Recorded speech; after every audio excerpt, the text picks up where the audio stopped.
Really excited on how the rotation execution gonna pull off. Pero so far dito, paring Jane, on the lineup itself, kung ako naman na magtatanong sa'yo, who would you go based on the draft? Rob Luna, kailangan ko maging honest sa'yo. Nakipagpustahan ako kay Butters ng ulam na execration. Ang execration ang pipiliin ko. But basing on the lineup, mukhang komportable na naman yung NXP. Just basing on the draft, mas madaling ma-pull off yung lineup ng NXP. So I'm gonna give this to NXP. Pero again, tuloy pa rin ang pustahan, Butters. Wala kang kakainin bukas.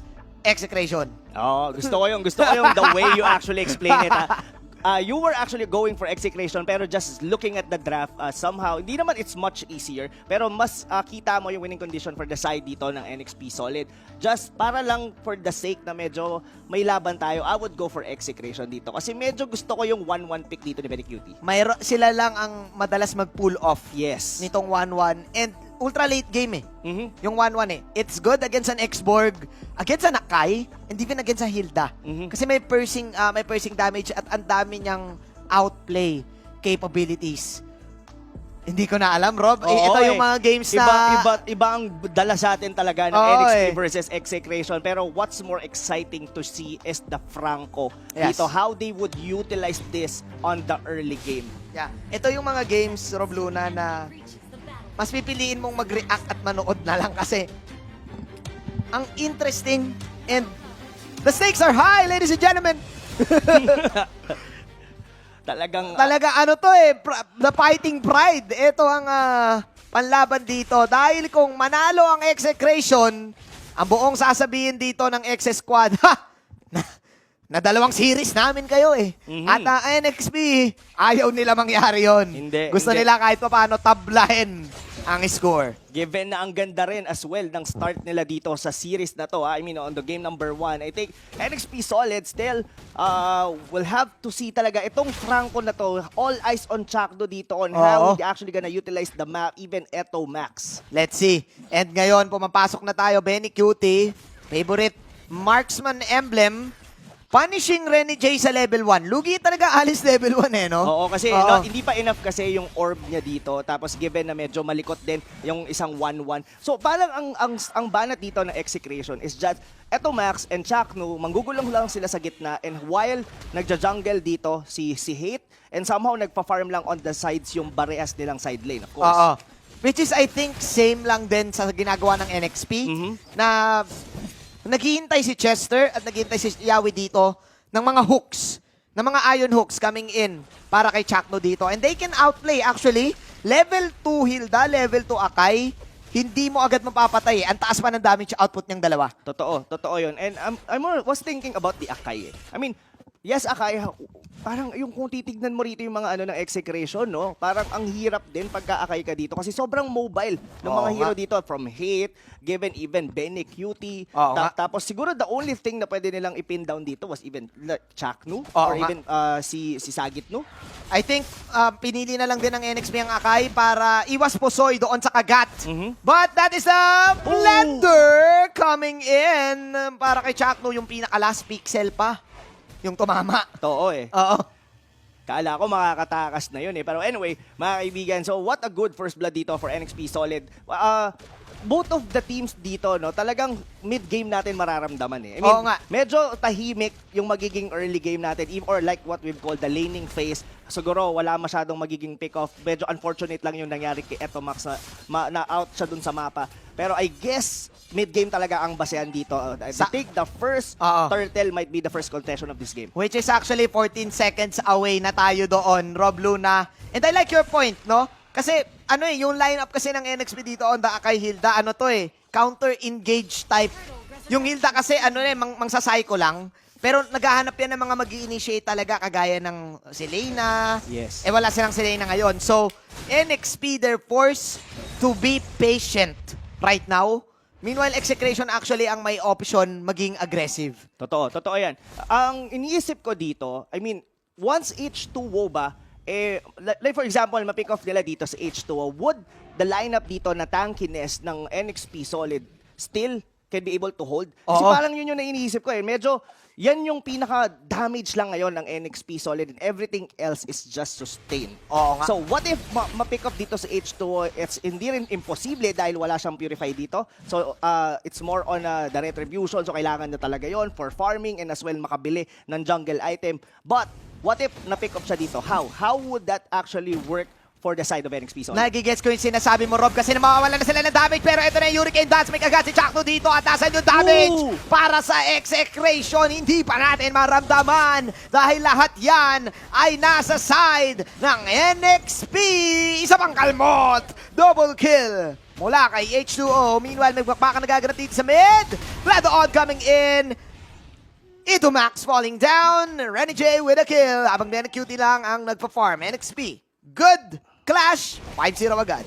Yun, grabe. Doon yung hinahanap ko. Perfect Hurricane Dance coming from Chester doon sa may turtle pit. And somehow dito mga kaibigan, naghihintay lang. I mean, Execration, they really need to wait this one out. Hindi sila pwedeng maging padalos-dalos dahil kailangan nila na mag-scale muna tong 1-1 na to to be able to bring out damage. At tignan mo to. Ay, naku po, nag-alabedget si Cutie, but that is the Thunder. Chakno bringing in the Thunder sa kanyang skin dito ng kanyang Franco. Nakabawi pa. Would you think that was a slightly misplay? Kasi the crossbow of Tang na parang pinalapit nila lalo papunta sa Torres si Cutie. That's the reason na pagbagsak niya, it was actually under the turret and nandun na si Chakno. Would it be better na papasok sila? Para habulin. I mean, kasi di ba yung Oo. crossbow Tang papalik doon sa base nila? Alam mo, Rob Luna, I think kapag kalaban mo rin ng 1-1, may times talaga namang gigigil ka sa kanya habang nagko-crossbow of Tang. Hindi mo rin masyadong mapapansin agad yung positioning mo dahil nga, una, dinadamage ka niya and talagang one hit na lang siya eh. Oo. So ayaw mo rin talagang makawala siya. I think that was a misposition from NXP Solid. Good communication though for Execration. Another one. Oh my glove. 3 points. Eto, Max with a 3. Oh my God, gumagana naman dito si Eto Max, mga kaibigan, on the Selena. What a very, yung mga araw, ito tatama na naman muli. Pero ito medyo Oh my bumabalik na rito ang Execration. I mean, from 0-5 sila kanina, 1,000 na lang ang lamang dito or less than pa nga ng NXP Solid. Rob Luna, NXP Solid, they were trying their best to control the tempo. One misstep kanina doon sa bottom lane and then this time the arrows. This is you don't give this to Execration, yung mga ganitong outplays. Kasi again, they're a team na magaling mag-layer ng mga skills, magaling sa team fight. Meron talagang mga ganong teams eh. And with this, look at the gold. Tumabla agad ng isang biglaan. And ito, I think, yung nagiging dilemma ng NXP. Pag nadadali sila ng mga ganong pick-offs, ng mga ganong errors, nagko-collapse sila. Totoo yan. They actually had the early game. Ang problema ngayon dito is na-hold. Ang ganda na sana nabasag nila kagad yung gitna. They could be able to go inside the jungle dito ng Execration. Pero yung mga outplays na naganap doon kay Cutie, I guess Execration is still back on track. And ang ano na lang dito na Execration is their late game. They're looking towards their late game. Cutie to be able to dish out a lot of damage. Yes. And just target H2O and the rest is history. Yep. Actually, I think hindi natin din kailangan ni-underestimate ang late game capabilities ng NXP. Nandiyan pa rin ang Alice at nandiyan pa rin ang Roger. Pero ang problema dito ng NXP, one crucial hook mula kay Chakno, I think, Rob Luna, ang makakapagbago ng laban. Totoo yan. And given, kumbaga kasi, the reason na ini-emphasize ko talaga in terms with H2 was Roger dito is that yan siya lang din yung target dito ni Chakdo. Oo nga. Diba? Once oo na kakagatin mo lang talaga, you just have to flicker in, kagatin mo na kagad, kahit ano pa mangyari, targetin na natin kagad yung Roger na yun. Kaya din i-burst agad. The Roger without the Purify, I think even mag-Purify ka, hindi nakaka-cancel yung kagat eh. Suppress siya. Oo, suppress mode dito. Ang ultimate ni Chakno. Oh my glove. This is the same story. Parehas ba ang mapapanood natin, boys and girls? Nung week 3, ganito din. Oo pero the difference noon is that NXP solid yung kalamangan nila. Pero ito, even Sagit dito, naiiwanan siya onto the top lane na makapag-farm. Sa madaling salita, parehas lamang. Oo, parehas talagang lamang. Would you think na kayang isustain dito ng Ruby yung mga tanky heroes from NXP Solid? Pero mamaya na yan. Malalaman natin yan dahil magkakaroon tayo ng laban. The turtle has been slain. Mapupunta dito kay H2O. Mag-initiate ba sila? Tumatakbo na. Sina kaibigan Chakno now has the dominance eyes. NXP Solid, mukhang nag-group up na sila dito ngayon. Rob Luna. Kumbaga, ang ano na lang dito ng ang play ng execration dito is just to wait it out. Oo. Talagang look at Hate, hindi talaga sila nag-engage. Pumupunta lang sila sa side lane and they're just waiting na mag-react ang NXP Solid. What they have, tingin ko ang kailangan gawin ng NXP Solid dito is just to go all in onto a single lane. Kasi kung magre-react lang sila paulit-ulit up until the late game, hindi na nila mapapansin, naka-farm na pala yung mga core ng execration. At mukhang ganun nga yung nangyayari, Rob Luna. Chakno actually falling down pero lipat ang camera din natin dito sa baba. Pasok dito. Nice ultimate mula dito kay Renny J. Mang-cancel paring Hate. And there you go with the blood on the sustain. Kung mula dito kay Renny J. And he is A-OK. Dalawa ang mapapatumba ng NXP habang nag-wolf form na si H2O. Kinalmot. Berserker Barrage. Pero umikot. Ikot-ikot lang para kay MB. Patay ang 99.9% of germs. Pero still, NXP Solid pa din ang nanguna doon sa laban sa baba. Yep, hindi enough pa yung damage ng execration dito to be able to burst down Renny J. And ang sobrang swerte, hindi man swerte, buti na lang, naka-on yung ultimate dito ni Alice nung tinamaan siya ng pana ni Etomax. Oo. Kung hindi naka-on yun, pasok si Hate, bursted siya, no? Yes. Oo. I think ang ganda rin kasi ng update sa Alice talaga, yung Totoo. toggle. Tama ba? Saka parang may absorption na rin siya. May shield na rin siya on the 25th orb. Oo. Grabe. And buo na rin yung kanyang winter truncheon right now. Man. Oh my God, is this a good initiation though coming in from Chester? Is this a miscommunication coming from NXP? Ayan na! Crossbow of Tank! Malabedjita! Pero walang damage! Napahaha na lang ang NXP Uy! habang pumasok na MJ. Oh no! Ready J! Hold up! Inabangan ni Sagitno! Naku po!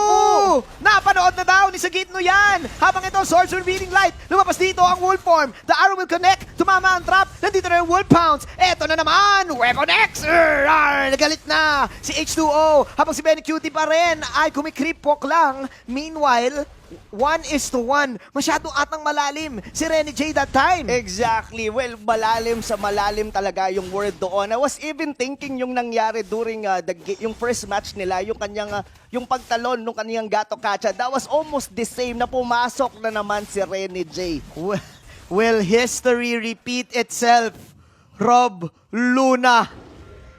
I think in-underestimate ni Renny J yung capability ng execration Tokache kasi he was doing the right thing. Kaya niya kasi nag-survive siya eh. Totoo. Pero inabangan siya ni Sagitno. Pero buti na lang, I mean, H2O was still around the area. At ang gusto ko yung build dito ni H2O, he actually didn't went on full damage. Oo. Actually went for the brute Oh, force that play. thought, Pero yun Rob na. Luna. Ayun na nga, yung nakap natin. Umikot na dito ng Hurricane Dance si kaibigan Chester. Pero ayun, yung Blood Odd. Hate. Flowing blood. Tatamaan ka pa rin. Huli ka. Benny Cutie tumatakbo na. Kumikreep walk. At pwede pa rin mahuli ng sunog. Hindi na. Dalawa ang mapapatumba habang nakuha pa ng NXP ang solid na Lord para sa kanila, Rob Luna. Grabe, ito na. Ito na ang pagbabalik. It's gonna be NXP Solid's game to lose na naman mga kaibigan for game number 3. Mukhang mababasag na rin nila tong bandang gitna ng G. Oh my, the arrow will connect. Full stacks dito si Yawi. Ayun na nga yung mga normal hits. Mumula dito kay Benny Cutie. Arrow, another one. Nice hook. But Ooh. Chester with the Hurricane Dance. Beautifully executed. Habang free hit dito si Benny Cutie. Naku po, lumipat na siya dito sa may bandang. Lord, another arrow para kay Ito Max. Pero, sumunod si H2O. Habang nalito na ang execration, NXP Solid basag ang Torres sa taas. Grabe, ito na yung disiplinang na isasulat paring Manjin. Nakita mo yon, hindi sila nag-go, hindi nila pinipilit yung mga yung patayin yung mga execration members. They just went on the top lane, basagin yung baba and just reset once again. Ang tawag dito, Rob Luna, character development para sa side ng NXP. 4 ang buhay. H2O 507. Kaya nila kunin dito si Chester. Hate tumutusok pero yung palakol ni Awi ay tumama at eto na naman mag-isa ka. Benny Cutie, hindi sapat ang creep walk sa pagti-TikTok ng NXP dahil wala pa rin namamatay sa squad nila. Oh my God, hindi pa yata enough talaga ang damage dito ni Benny Cutie to be able to withstand. Grabe, halos tinatangke lang ng mga members dito ng NXP Solid yung damage ng 1-1. And look at that, just like that. Even H2O just going in, kayang-kaya na talaga. Bitin ang damage dito. And NXP trying to end this game. No Lord needed. 6 Naku. seconds. Redemption para sa NXP. Masyado pang malalim to. Rob Luna, naku po. Pero Ready J, ladies and gentlemen, buhay pa din siya. Habang sina Chaktu defending the tower. Wala atang minions. Benny Cutie buhay na din. MB buhay pa. 4 pa ang natitira. 4 pa ang natitirang malakas. Naku, kaya para na. dito. At mukhang kaya na. Oh. Ang pagbangon ng Api. TikTok wins! TikTok wins! NXP Solid forcing game number 3 and evening Ah. the score 2-1.